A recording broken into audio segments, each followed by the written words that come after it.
This morning I want to talk about non-Christians and their response to Jesus. I had the privilege of leading someone to Christ last Wednesday who didn't believe in him. And whenever I'm faced with somebody who doesn't believe in Jesus, I read in a book entitled The Jesus I Never Knew. And in it, the author talks about this pastor friend that he has, that every time somebody comes to him and says, I don't believe in God or I don't believe in Jesus, he asks them this question. He says, what don't you believe about Jesus? Or why don't you believe in God? Because I probably don't believe it either. What do you not believe about God? Because I probably don't believe it either. So I was sitting and I was sharing the gospel with this girl, and she said, I can't believe in Jesus. And I turned to her and I said, why can't you believe in Jesus? What about Jesus do you not like or do you not believe in? Because I probably don't believe in that either. And that question usually takes them back because they're like, well, wait a minute. You just said you don't believe in Jesus. When in the reality, I believe in Jesus with my whole heart and I love him more than words can express. The issue, though, is the Jesus that they know about, I probably don't believe in him. That Jesus probably isn't real. So I asked her, I said, so what about Jesus do you not like? Because I probably don't like that, nor do I believe in that kind of a Jesus. And she says, I don't believe in a Jesus that sends good people to hell. And my first response was smiling and saying, I don't believe in that Jesus either. I don't believe that Jesus sends good people to hell. I can't believe it. I can't believe that a God that the Bible talks about that's full of love and full of grace and full of forgiveness and justice would ever send good people to hell. So, and then she was kind of taken back because she had never heard that before. And then I began to explain to her that there's really two things wrong with that statement in referring to the Christian Jesus.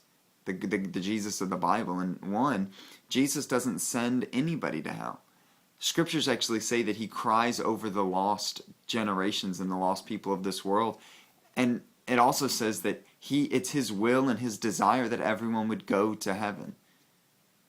So much so that he actually made a way for us to get there. He opened up the door to allow everyone to come in despite our failures, despite who we are, despite our mistakes. No matter who we are, all we have to do is give our lives to Jesus and we're welcomed in with open arms.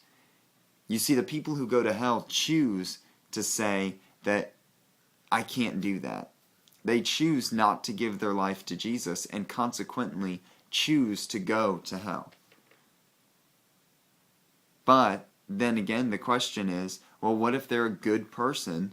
Why do they have to give their life to Jesus if they're a good person? Why can't them being good allow them to go to heaven? And that kind of didn't make me stumble for a second, but I prayed briefly in my head on how to explain this specifically to her.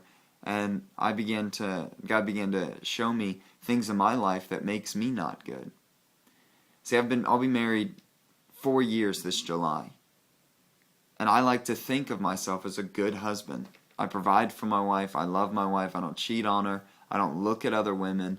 But reality, we still get in arguments and I still yell at her. There are still times where I might lose my temper even though I don't want to. And she doesn't deserve a husband like that. She deserves a better husband. And I know that. So that's why I strive to be the husband that God's called me to be. But sometimes I mess up. And she doesn't deserve that. When I lived with my parents, there was times where I mouthed off to them or I disobeyed them. And they deserved a much better son than that. When I was in school, there was teachers that got on my nerves and I talked behind their back. And I cheated on my test. See, they deserved a much better student than that. Yeah, I give to the poor and I try to help people out. And generally, I'm a good person. I don't lie. I don't cheat. I don't get in fights, or at least I try to not to do any of that stuff. So in most people's eyes, I would consider myself a good person. But in reality, I'm still not the husband that I'm supposed to be. I wasn't the son that I was supposed to be. I wasn't the student that I was supposed to be. So consequently, I'm really not the good person that I'm supposed to be. And if I'm not that good person, why do I think that I deserve open arms in a perfect place with a perfect God if I'm not a good and perfect person? It doesn't add up. But what's insane about this Jesus that's in the Bible is he knows that I'm not perfect. He knows that I'm not good enough. He knows that I can never make it. And yet he still made a way for me despite my mess ups, despite how bad or dumb or stupid of a person I am. God still made a way through Jesus so that I can live with this perfect loving God. I can live in this perfect place when I die. Not because of how good I am, but because of how good and loving God is. So if you're watching this video, why is it, if you don't believe in Jesus, why is it that you don't believe in God? Because I probably don't believe in that God either. Because in reality, if you come in contact with a loving Jesus, well, let me put it this way. You probably have very rarely, if you've ever, come in contact with the true Jesus.